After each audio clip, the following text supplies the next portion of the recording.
Srikanth. I completed BTech in ECE at Kakinada Institute of Engineering and Technology, Andhra Pradesh. In my BTech days, I want to build my career in VLSI verification. Someone suggested to me Learnyzen Training Institute. I joined Learnyzen Training Institute at 6 months internship program.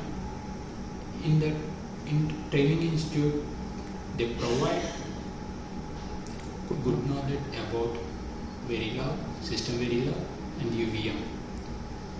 And also they give assignments and took some mock interviews. In that mock interviews, helpful to improve my knowledge. And during that 6 months training period, I done some projects. Simultaneously, they provide industrial level protocols.